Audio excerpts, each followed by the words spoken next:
The calm before the storm life on Maple Street, Maple Street. It was the epitome of idyllic suburban life. Nestled in the heart of Springfield, it was a place where time seemed to stand still, where the hustle and bustle of the outside world felt like a distant memory. Lush lawns and vibrant flower beds adorned charming homes. Each house, with its unique character, contributed to the picturesque scenery that made Maple Street so special. The scent of freshly cut grass and blooming lilacs lingered in the air. It was a fragrance that signaled the arrival of spring, a season of renewal and hope. Children's laughter echoed through the peaceful streets. Their joy was infectious, a reminder of the simple pleasures of life. This was Springfield, a town where neighbors knew each other by name and doors were often left unlocked. It was a community built on trust and mutual respect, a place where everyone felt safe and secure. Families gathered for barbecues, children played freely, and there was a sense of belonging that was hard to find elsewhere. At the heart of Maple Street lived Emily Turner, a beloved elementary school teacher. She was more than just an educator. She was a mentor, a friend, and a guiding light for many. With her infectious smile and warm demeanor, Emily had a gift for nurturing young minds. Her students adored her, and parents trusted her implicitly. She was the heart and soul of Springfield Elementary, her classroom a haven of creativity and learning. Every day she inspired her students to dream big and reach for the stars. Her passion for teaching was only surpassed by her kindness and compassion. She went above and beyond to ensure that every child felt valued and understood. Emily's cozy cottage was a testament to her vibrant personality. It was a place where friends and family were always welcome, and where love and laughter filled the air. The walls were adorned with colorful artwork created by her students, each piece a testament to her impact on their lives. These artworks were not just decorations, they were symbols of the bonds she had formed with her students. Her bookshelves overflowed with literature, reflecting her love for stories and her insatiable curiosity. Books on every subject imaginable filled her home, each one a portal to a different world. It was a home filled with warmth, love, and the lingering scent of freshly baked cookies, a testament to her generous spirit. Emily's home was a sanctuary, a place where everyone felt at ease. But on a crisp autumn morning, the tranquility of Maple Street was shattered, the peace irrevocably broken. The serene atmosphere that had defined the neighborhood was replaced by an unsettling tension. The idyllic facade crumbled, revealing a darkness that sent shockwaves through the community. Neighbors who once greeted each other with smiles now exchanged worried glances. A shadow had fallen upon Maple Street, and life would never be the same. The once vibrant community now faced an uncertain future as the events of that fateful morning left an indelible mark on everyone. The first sign that something was amiss was the unsettling silence from Emily's cottage. Usually the sound of her cheerful humming or the gentle strums of her guitar would drift out into the morning air. But on this particular day, there was only an eerie stillness. Neighbors, accustomed to her morning greetings, noticed her absence. Concern turned to alarm when repeated knocks on her door went unanswered. The once familiar cottage now seemed shrouded in an unsettling silence. One neighbor, peering through a window, noticed something amiss. The usually pristine living room was in disarray, furniture overturned and a vase shattered on the floor. Panic surged through the quiet street as someone finally called the police. Officers arrived, their faces grim as they entered the cottage. Moments later, a collective gasp of horror rippled through the crowd that had gathered outside.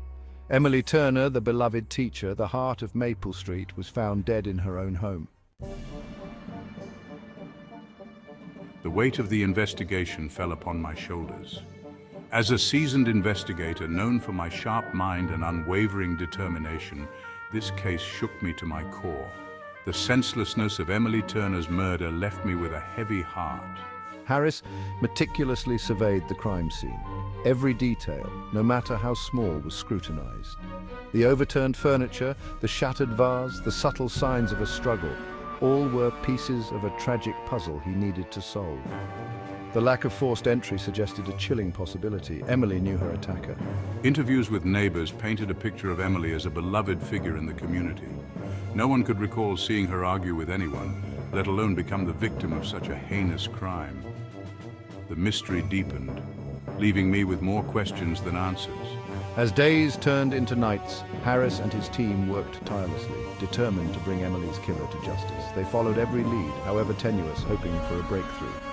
The pressure mounted as the community, consumed by grief and fear, demanded answers. In Section 4, Silent House, Telling Secrets, The Search for Clues. The investigation into Emily's tragic death was a complex puzzle, with each piece more elusive than the last. Days turned into weeks, and still the investigation seemed at a standstill. The passage of time only deepened the mystery as leads grew colder and hope began to wane. The lack of witnesses and forensic evidence created a frustrating wall for Detective Harris and his team. They were seasoned professionals, yet this case seemed to defy all their expertise. The house, now eerily silent, held its secrets close. It was as if the very walls were conspiring to keep the truth hidden.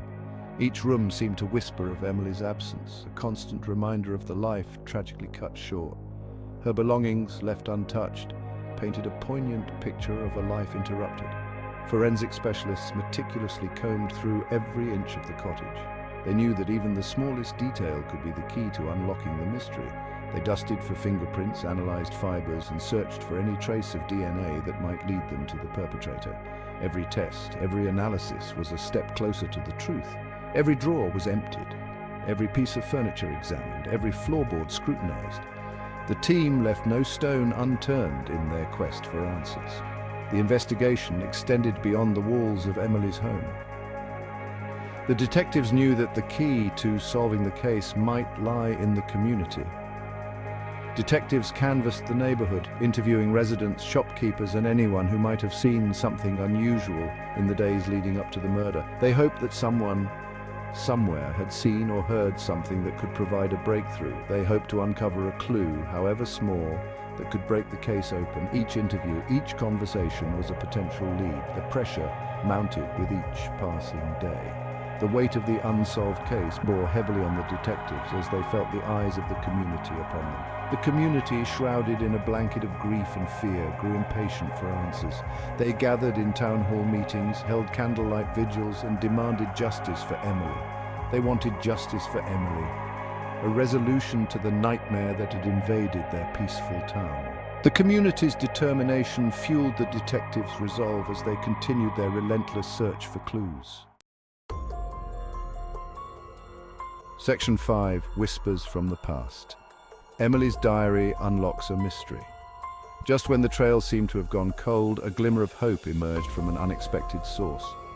The case had been stagnant for weeks, with no new leads or evidence to follow. Detective Harris, known for his tenacity, was beginning to feel the weight of the unsolved mystery. But then a breakthrough came in the form of an old forgotten diary. Tucked away in a secret compartment beneath Emily's bed, investigators discovered a beautifully bound diary. It was hidden so well that it seemed almost as if Emily had intended for it to be found only by someone who truly needed to see it.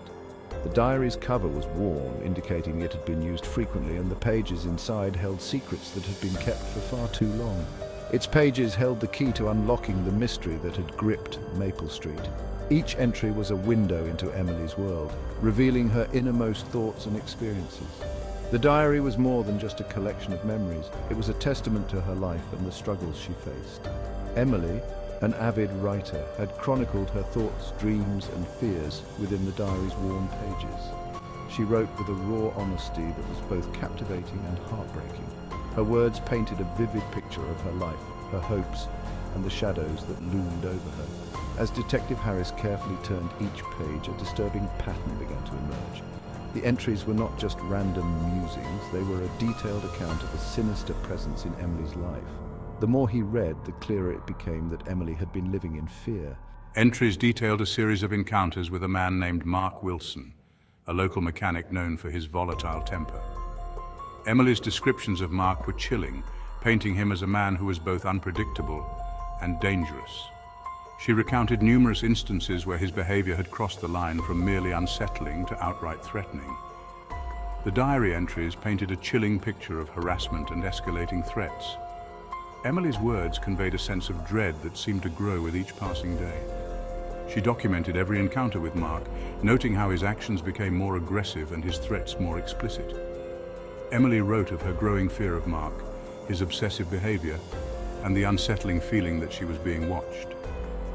She described how she would often catch glimpses of him lurking in the shadows, watching her every move. The sense of being constantly monitored took a toll on her mental well-being. She described incidents of him appearing unexpectedly, his words laced with anger and resentment. These encounters left her feeling vulnerable and terrified.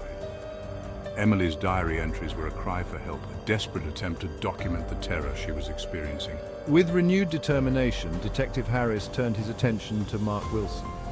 The diary had provided a crucial lead, one that could potentially unravel the entire case. Harris knew that he had to act quickly to prevent any further harm. The diary, a voice from beyond the grave, had provided a crucial lead, one that would send shockwaves through the investigation and expose the dark underbelly of Maple Street's seemingly idyllic facade. It was a reminder that even in the quietest of places, darkness could lurk just beneath the surface. The revelations within Emily's diary would change everything, bringing to light the hidden truths that had been buried for so long.